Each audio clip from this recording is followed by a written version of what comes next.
Nama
saya Roya Sudrajat, biasa dipanggil Yayat.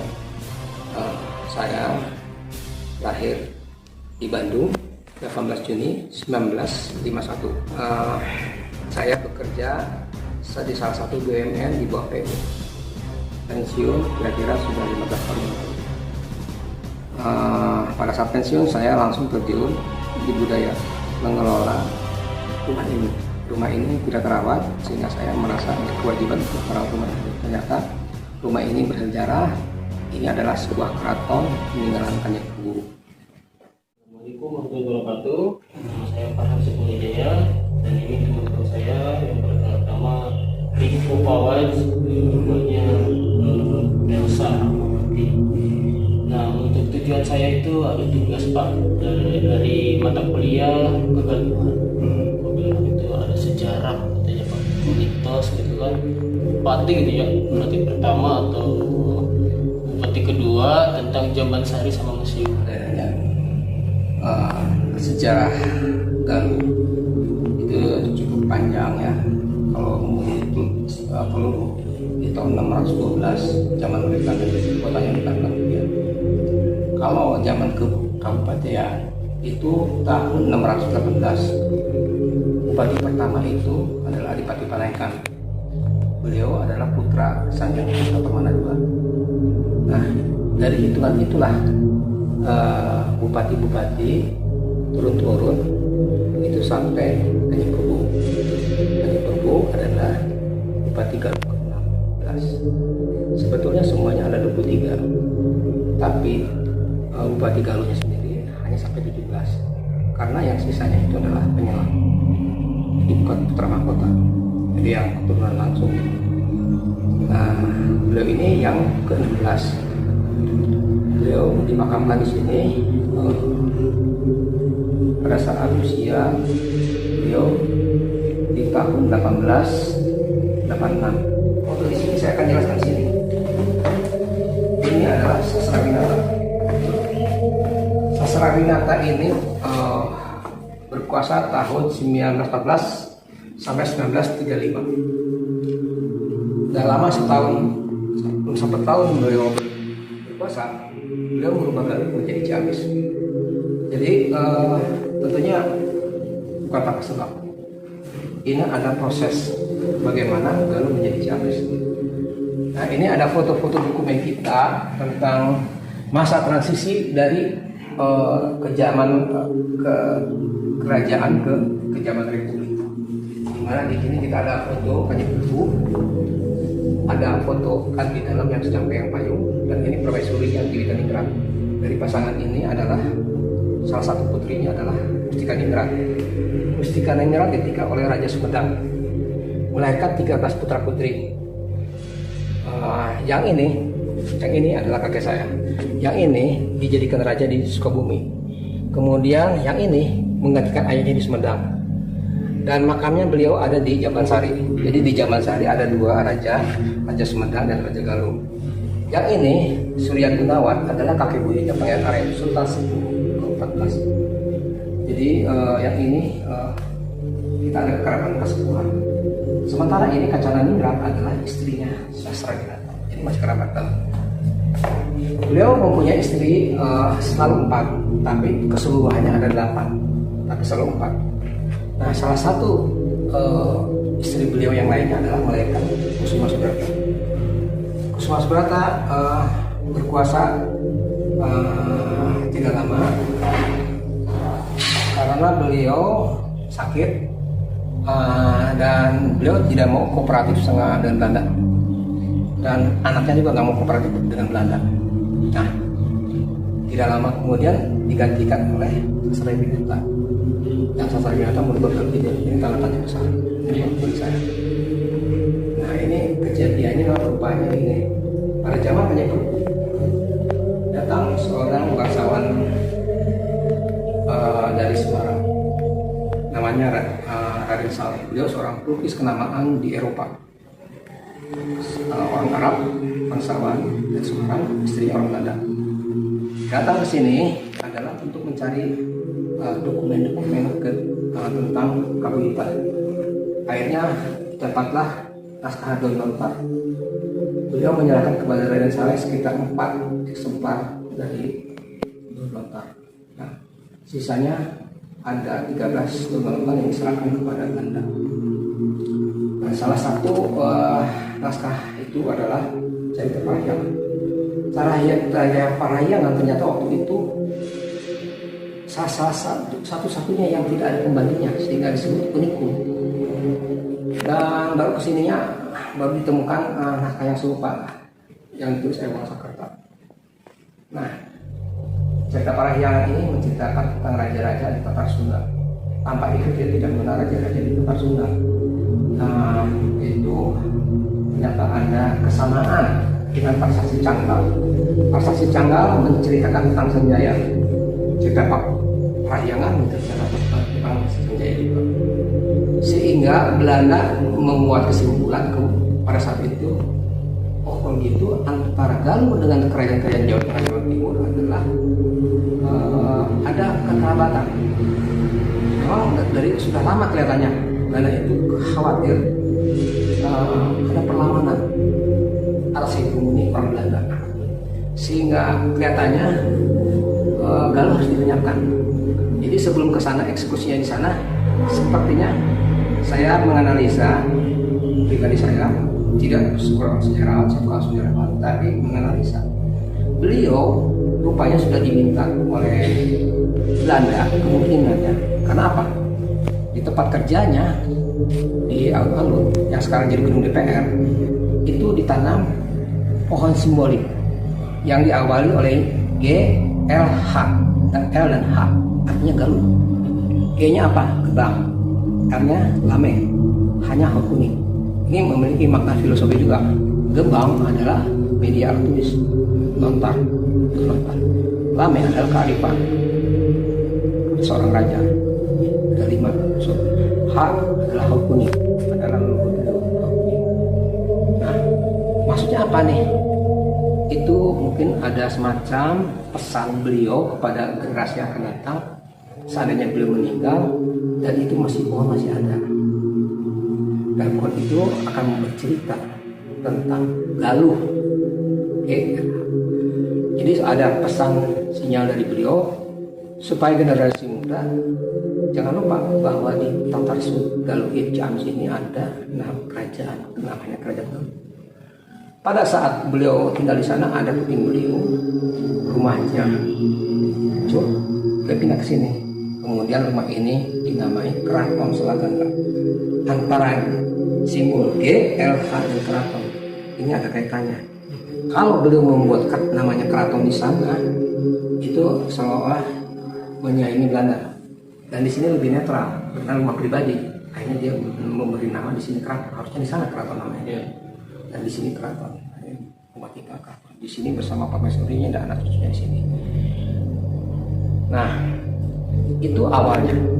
Tapi beliau ini seorang pemimpin, seorang ulama, seorang diplomat, seorang ekonom, seorang budayawan, seorang budayawan. Multi talenta.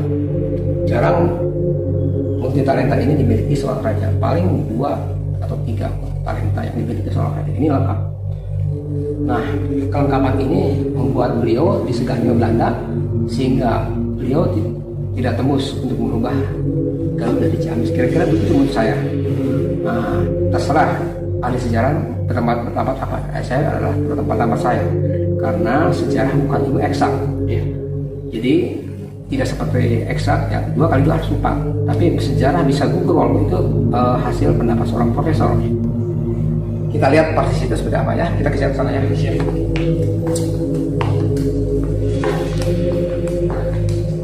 Ini ada partisi. Ini kelihatan ya. Nanti di makam ini diperjelas ya. Ini ada gambar makam Kanjeng Prabu. Di sini ada partisi. Partisi ini ada jangkar sini. Nanti ada amati ya, ini jangkar. Yang biru ini laut. Tapi laut ini diukir seperti bilik. Apa maknanya? Ini siloka. Kolon sandi yang harus kita terjemahkan generasi yang akan datang. Tidak ada catatan tentang cerita itu tentang ini. Tapi saya menyimpulkan dari ini adalah bahwa Galuh sedang mendarat dulu, berlabuh dulu. Nanti sudah ada kekuatan, kita berkibar lagi Galuh itu dengan prestasi kerja dan kesejahteraan ekonomi. Dan latar belakang ini persegi 4 adalah falsafah kegaluhan atau Pancasilanya Galuh, yaitu 4 kalimat pancar atau kembang cakra. Di sini ada juga kembang cakra. Nanti ada kesana lihat ada sana kembang cakra. Nah, inilah bentuk perlawanan di mana dia sebenarnya memberi pesan kepada yang rata-rata, tetaplah berjuang untuk menegakkan Galuh. Nah, kita sedang berusaha mengembalikan nama Ciamis. Ada sejarawan yang mengatakan bahwa Ciamis bau anyir karena ada serangan dari Mataram. Darah dari mana-mana sehingga bau anyir, sehingga kulenekan katanya. Tapi dasarnya dari mana? Karena setahu saya dalam silsilah ada wilayah utama itu di Ciamis. Ada di silsilah saya berarti bukan kemarin. Sedangkan serangan bau anyir itu kan tahun 1595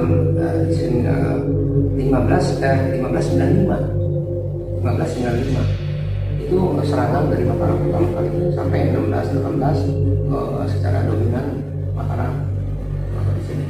Gitu. Kita lihat ini tidak ada yang lain di sini. Ini nggak semua memiliki kayu.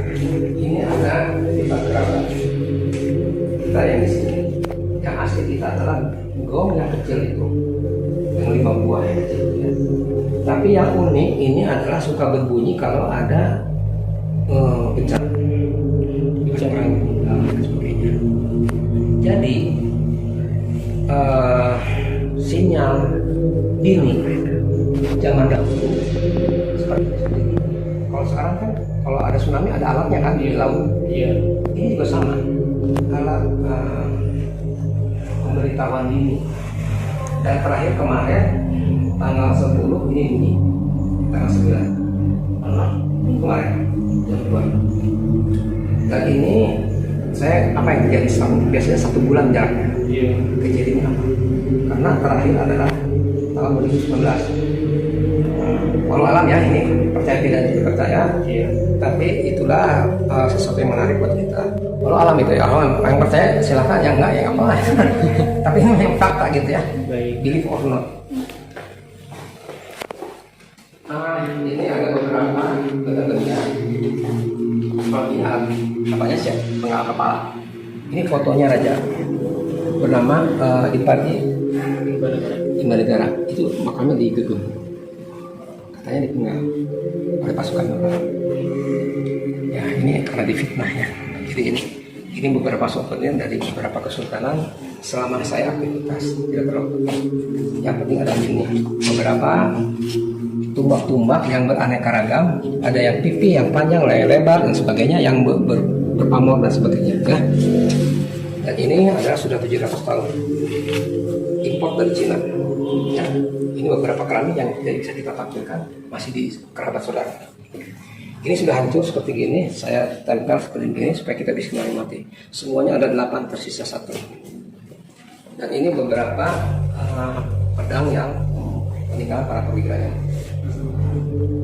Dan ini kalantak atau meriam untuk menghancurkan di laut kapal.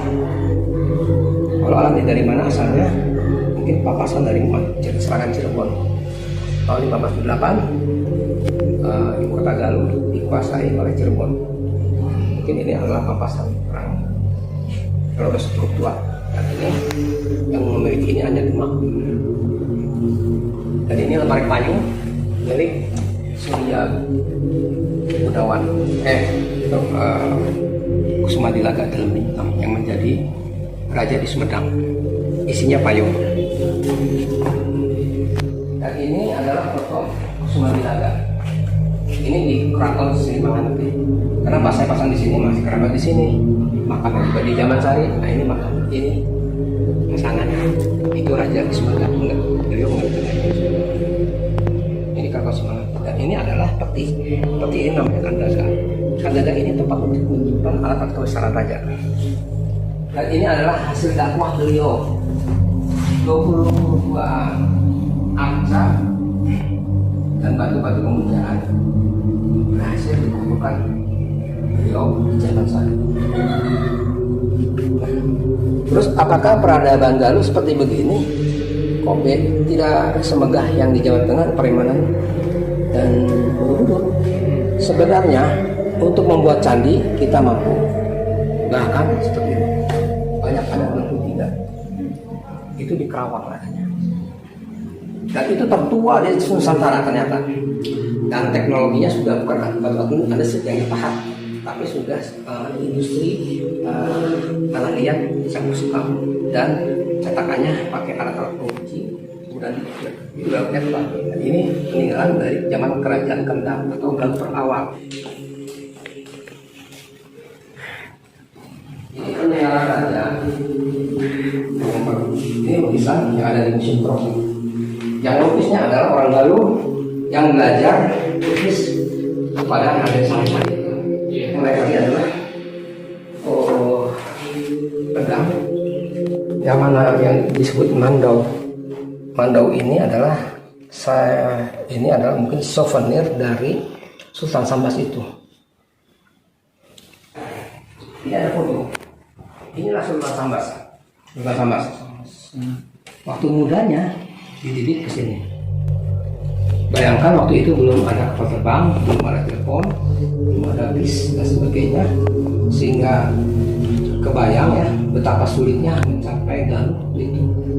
Daripada capek-capek kenapa ke Cirebon saja padahalnya. Tapi justru yang dituju adalah Galuh, karena hanya prestasinya terkenal di antara raja-raja. Dan ini adalah perpustakaan yang kita miliki. Nanti kita kembangkan lebih profesional lagi. Semua termasuk museum kita akan dikembangkan sebagai museum yang profesional.